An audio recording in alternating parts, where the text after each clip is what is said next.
We begin at 4 tonight with major developments out of Minneapolis. This follows the widespread backlash over the shooting death of a VA nurse by Border Patrol agents. Good afternoon, everyone. I'm Colleen Williams. I'm Jonathan Gonzalez in for Michael Brownlee. Within the last few hours, we've learned that Border Patrol Chief Greg Bovino, along with a number of federal agents, are preparing to leave Minneapolis. Right now, we want to get straight to NBC's Morgan Chesky live in Minneapolis this evening with the very latest for us. Morgan.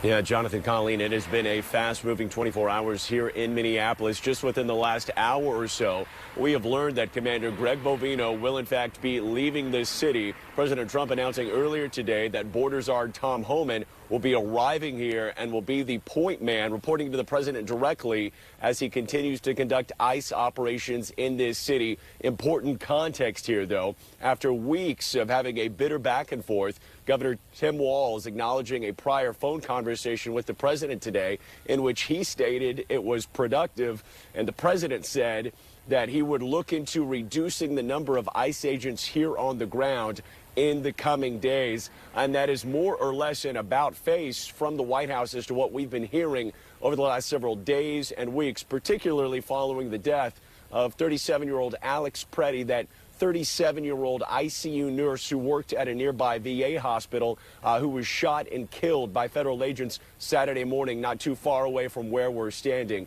We are at this hotel because dramatic video released overnight showed anti-ICE crowds trying to essentially push their way inside of the lobby here and take this hotel over because they believed ICE agents were being housed here.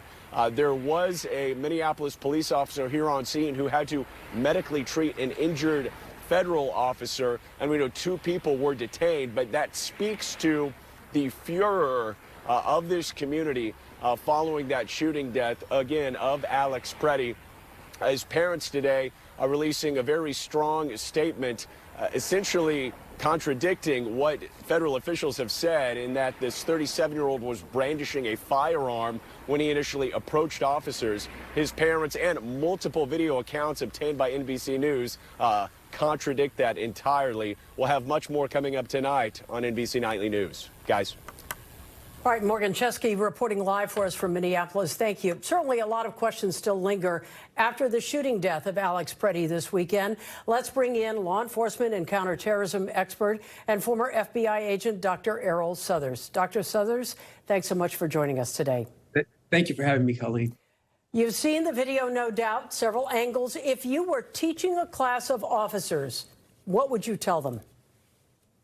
Well, Colleen, first, we want to understand and acknowledge the fact that federal officials have declined to provide any details substantiating the claim that they were acting in self-defense.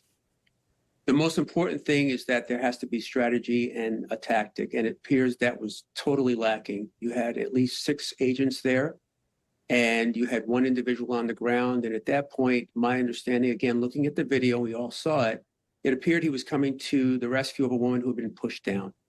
And then they all swarmed onto him. And of course, there's the notion, or at least the acknowledgement, that he was armed. When you have an arrest team that's going to make an arrest, it's decided who's going to make that arrest. And when you have that many people engaging with 1 individual on the ground, it can only turn terrible, which is exactly what happened. Is there anything obvious other than the fact there seemed to be no pre-planning that stands out to you? Well, what's obvious is that they had decided that once he came to the rescue of this woman, that they were going to take him into custody. First of all, dispensing chemical agents to a person, if you've ever been out there, you wind up usually pepper spraying your partner before you pepper spray the person you're trying to take into custody. So everyone's affected by that. And then you've got everyone grabbing it. It doesn't appear that anyone is going to actually put hands on to decide who's going to try to take him into custody. I didn't hear, and maybe I wasn't there, who's giving him instructions. Are you telling him to turn over? Are you telling him to put his hands behind his back? Are you instructing him to stop resisting? So no one's in control. You have a totally uncontrolled situation with about a half dozen people, and it just seems to escalate. There's no de-escalation. And what you want to do when you take someone into custody, when it's all possible is to de-escalate the situation and see what kind of compliance you're going to get. Within hours of the shooting, DHS labeled Pretti domestic terrorism. Is that a rush to judgment here? What does that tell you about any kind of investigation? Well, Colleen, I think you've nailed it. It is a rush to judgment. There was no indication about what that motive might be. And in this situation, again, labeling someone without motive or intent or any evidence really helps to disrupt the trust factor that might even be present if it was going to take place at all. Labeling someone and making that kind of claim is just unfounded. It's really unfortunate that they've done that, because what we're seeing now is that their tactics are being increasingly questioned by lawmakers, community groups, and law enforcement. In fact, within hours of Mr. Pretti being killed, the IACP, which is the International Association of Chiefs of Police, of 30,000 professionals in 180 countries around the world, issued a statement to the White House asking for a convening of local, state, and federal officials so they could have a discussion on public safety because of what they're seeing going on in Minneapolis and other cities across the country. Dr. Southers, let's talk about the gun. There is no question there was a gun there. Pretti had a concealed permit to carry. What does that mean in terms of restrictions here? Would he be allowed to show up at a protest or walk down the street with a gun, with a concealed permit? I mean, are you obligated to identify? What are the restrictions here? You're not obligated to identify. Minnesota is an open carry state if you have a permit. And so Mr. Pretti was within his legal and lawful rights to have that weapon. You do not have to declare you have a weapon, because there was no reason for him to disclose that to those officers. They weren't dealing with him. They actually had pushed that woman down and he came to her rescue. At that point, there may have been a conversation about him being armed, but he was never given that opportunity to share that information. So being armed with a permit is lawful. He was lawfully carrying that weapon. He was holding a phone, and at least all of the videos that I viewed, the only thing he ever had in his hand was a cell phone. Dr. Southers, as you look at this today and you think about what happened on Saturday, was there a way to de-escalate this? And how much training for police goes into scenarios like this?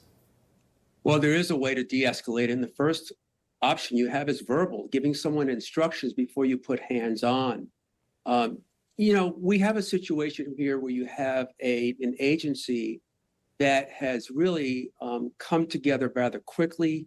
In 2025, as a matter of fact, 200 new ICE recruits were in training despite failing to meet the hiring requirements, including background checks, drug tests, physical or academic standards. So already you have a mixture for what could be a disaster. And so you have people out there that are untrained, they don't work together. It takes weeks, if not months, as we put people through in California, of training to understand how to operate in the field, how to engage the public, and how to de-escalate and take someone into custody if in fact you have to do that. Dr. Southers, one other quick question. The minute those agents saw that gun, is it safe to assume there might be a moment of panic here? There's absolutely a moment of panic, especially if someone yells gun. That's an automatic moment where everyone has to freeze and focus on what the threat is. Where's that gun? Who has it? And if at all possible, not let a discharge happen. But that is not what I viewed in that video. But yes, there is a moment of panic when you yell gun and someone's laying on the ground and you can't see it. We'd love to hear more about what you did view. And to that end, Dr. Southers, you'll be back with us tonight at 7, correct? Yes, I will. Thank you very much. We'll see you then. Our coverage in the Minneapolis shooting continues both on air and online. Our Conan Nolan coming up here at 5 with more analysis and the very latest response from Washington.